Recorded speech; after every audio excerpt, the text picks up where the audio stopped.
नमस्कार दोस्तों, आज की वीडियो में आप देखेंगे ये ब्लिंकिंग का जो प्रॉब्लम आता है, हमारा जो पावर इंडिकेशन है वो ब्लिंक क्यों करता है उसके बारे में डिटेल से समझेंगे कि कोई भी हमारा इलेक्ट्रॉनिक अगर डिवाइस है, वो चाहे एलईडी टीवी है या कोई भी इलेक्ट्रॉनिक सिस्टम है, तो उसमें क्या होता है कि सबसे पहले आप देखते होंगे कोई भी पावर अगर ऑन करते हैं तो सबसे पहले उसमें क्या देते हैं, इंडिकेशन। कौन सा इंडिकेशन? Power indication. उसी के हिसाब से हमको मालूम होता है कि इस सेट में पावर इन हुआ। उसके बाद जो प्रोसेस होता है वो हमको उसके रिजल्ट पे मालूम होता है कि अगर कोई वो सिस्टम है तो उसके आउटपुट देखा जाएगा, और अगर मान लीजिए हमारा एलईडी टीवी है तो उसके मॉनिटर पे वो चीज़ें आ जाएंगी जो रिज़ल्ट होगा। जैसे हमारे देखिए पैनासोनिक हुए, सोनी हुए, और ऐसे कई कंपनी हैं, जैसे हमारा सैमसंग, शार्प, कई जगह पे है कि जब हम एलईडी टीवी या एलसीडी टीवी में देखिए वो सिम्टम आ जाते हैं कि जब जैसे हम पावर ऑन किए उसमें क्या हुआ, एलईडी ब्लिंक करने लगा। अब वो ब्लिंक आपको समझना होगा कि जैसे मान लीजिए हमारा सोनी टीवी है, सोनी टीवी में क्या है, सोनी एलईडी टीवी, ये सोनी एलईडी टीवी और सोनी सीआरटी टीवी में भी ये ब्लिंकिंग प्रॉब्लम आते थे। आप देखे होंगे, ये सबसे पहले सोनी कंपनी जो है वो एक सिम्टम दी थी कि हमारे कहीं भी अगर कोई भी इलेक्ट्रॉनिक सेक्शन में कहीं भी प्रॉब्लम होता है तो वो एक एरर कोड था। अभी भी है एरर कोड, लेकिन पहले आप बात को समझें कि ये सिस्टम जो है कंपनी के द्वारा डिज़ाइन किया गया है कि इससे क्लियर हो जाता है कि हमारा प्रॉब्लम किस स्टेज में है, किस जगह पे है, किस पॉइंट पे है, किस लोकेशन में है। अब आप इस बात को ज़रा सा डिटेल से समझें। अब जैसे इधर एलईडी टीवी में क्या है कि सोनी की एलईडी टीवी है, उसमें देखिए 5 टाइम 2 टाइम ब्लिंकिंग आता है।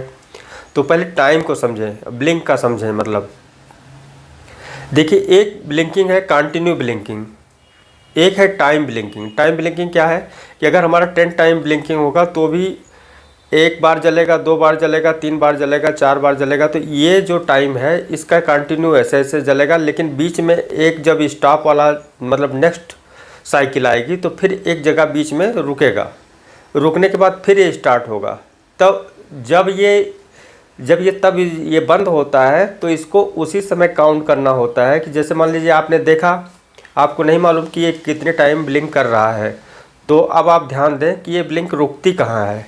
तो जैसे ये कहीं भी 3 टाइम, 4 टाइम, 5 टाइम, 6 टाइम कोई भी हो, तो 1 से लेकर 10 टाइम तक आप इसके काउंट कर सकते हैं। काउंट करने के बाद जब ये काउंट 10 पहुंचा तो 10 के बाद ये थोड़ा सा इस टाइम में जो ब्लिंक कर रहा था और रुकने के टाइम में डिफरेंस होगा। वो डिफरेंस क्या होगा, आपको लगेगा ये बंद हो गया, लेकिन फिर स्टार्ट हो जाएगा। और जैसे स्टार्ट हुआ उसी समय से आप काउंट करेंगे तो हमारा जैसे हर जितने भी कोड है एरर कोड, ये एक प्रकार से एरर कोड है। एरर कोड क्या होता है कि जैसे 3 टाइम है या 4 टाइम है तो वो सेक्शन होता है, उस सेक्शन की सेंसिंग जो होती है सिस्टम कंट्रोल आईसी के द्वारा किया जाता है।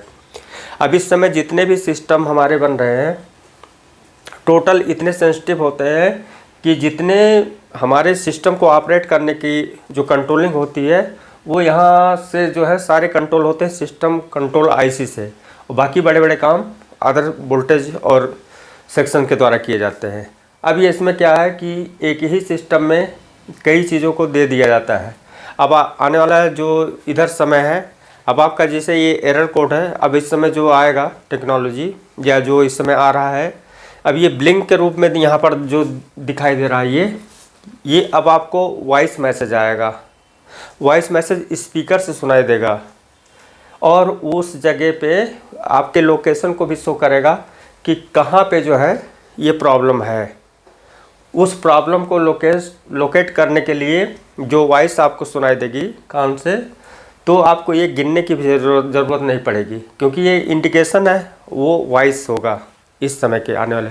तो हमारे कहने का मतलब कि जो रिपेयरिंग के प्रोसेस हैं वो और भी इजी हो जाएंगे। अगर आपके सॉफ्टवेयर में प्रॉब्लम है तो भी वो एक मैसेज सेंड होगा जो सिस्टम के द्वारा होगा कि वहाँ पे जो है इसमें ये प्रॉब्लम है। अगर सॉफ्टवेयर का प्रॉब्लम होगा तो वहाँ पे वो वॉइस के रूप में मैसेज आपको सुनाई देगा। तो ये हमारी टेक्नोलॉजी है जो दिन ब दिन प्रोग्रेस होती जा रही है, यानी अपडेट होती जा रही है, उसी हिसाब से काम करता है। अब देखिए, सबसे पहले आप समझें, कोई भी सिस्टम आईसी है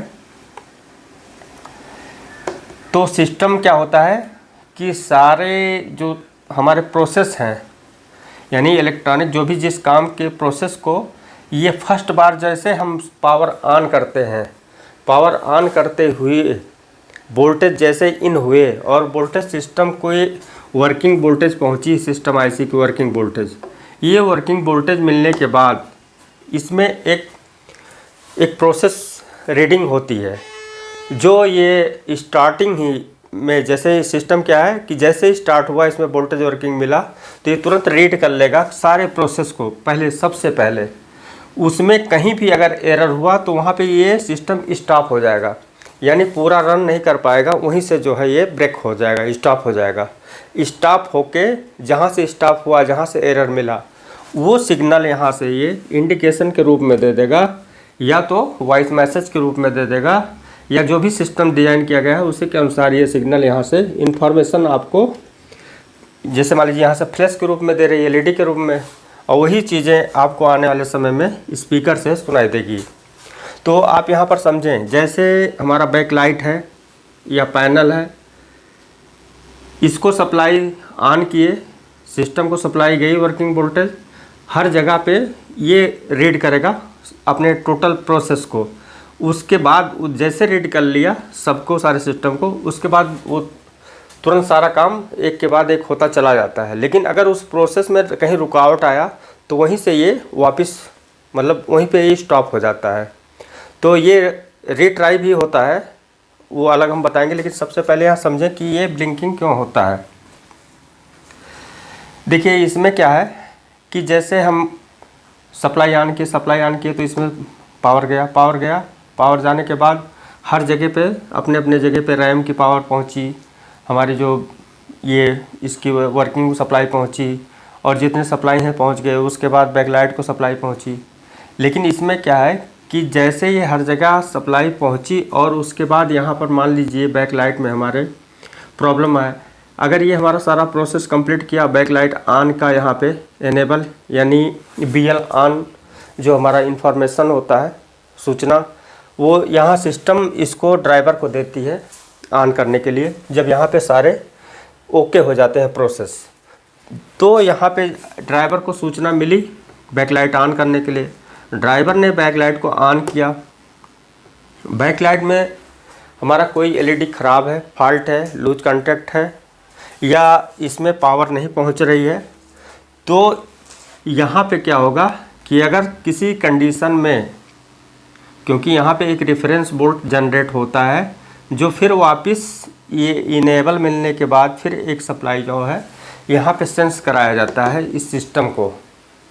ये ऐसे प्रोसेस हर जगह होगा, वो रेफरेंस वोल्टेज के रूप में होता है। यही रेफरेंस वोल्टेज जो हमारे दो रेजिस्टेंस डिवाइडर के द्वारा बनाया जाता है। अगर किसी भी रेजिस्टेंस के वैल्यू में डिफरेंस होंगे तो वोल्टेज में डिफरेंस आएगा, और यही डिफरेंस जो है यहाँ पे अनबैलेंस वोल्टेज होने की वजह से ये ब्लिंकिंग शो कर देगा। तो यहाँ पे हुआ कि अगर इस सिस्टम में प्रॉब्लम है तो भी ब्लिंक शो करेगा। ये रेजिस्टेंस, यानी जो हमारा रेफरेंस वोल्टेज का रेजिस्टेंस है, यानी जैसे एक ग्राउंड होता है और एक जैसे डिवाइडर सर्किट बनाया जाता है, मान लीजिए इसमें दोनों रेजिस्टेंस में कोई एक वैल्यू शिफ्ट हो गई, जैसे एक ग्राउंड कर दिया गया और यहाँ पे इसको 5 वोल्ट दे दिया गया यहाँ से। अब दोनों में से कोई भी अगर डिफरेंस होगा, यहाँ पे जो वोल्टेज फिक्स किए गए हैं उसमें अगर अंतर आया तो ये जो है फिक्स वोल्टेज को ही सेंस करता है। यहाँ ज़रा सा भी वोल्टेज फ्लैक्चुएट हुए तो भी ये सेंस कर लेगा और उस समय जो है सिस्टम स्टॉप हो जाएगा। तो ये हमारा जो इन्फॉर्मेशन होता है, ये जो सेंसिंग के रूप में यहाँ पे सबको जो है ये जो मतलब सेंस करता रहता है। जैसे हमारा देखिए कोई सिस्टम है तो वहाँ पे ओवरलोड सेंसिंग हो जाती है, वोल्टेज सेंसिंग हो जाती है और टेम्परेचर सेंसिंग हो जाती है। ये खुद आईसी भी एक अपने इंटरनल इसमें थर्मल सेंसर होते हैं कि अगर आईसी ओवर हीट होने लगे तो भी सिस्टम बंद हो जाएगा। तो ये सारे इंडिकेशन आपको यहाँ पे मिलेंगे।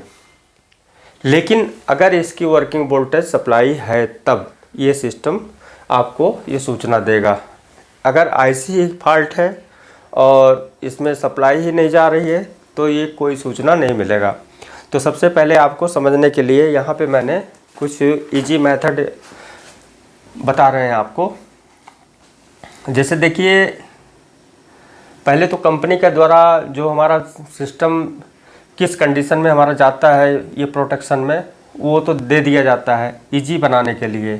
क्योंकि जैसे यहाँ पर देखें, ये मैं लिख लिया हूँ, जैसे कुछ लोग blinking problem repair without changing any part,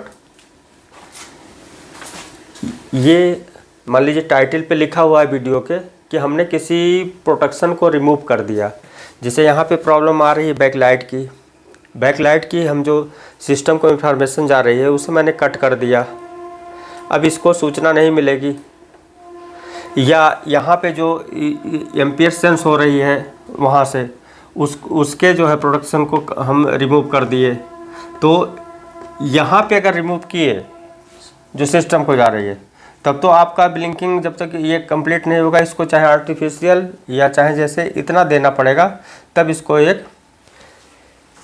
एक मतलब आप समझ लीजिए धोखा दे रहे हैं। प्रोटेक्शन में क्या है कि अगर हम आर्टिफिशियली इसे बना देंगे और उतना वोल्टेज यहाँ पर दे देंगे, इसे हटा देंगे, तो भी हमारा ये सप्लाई रन कर जाएगा, यानी ये सिस्टम रन कर जाएगा।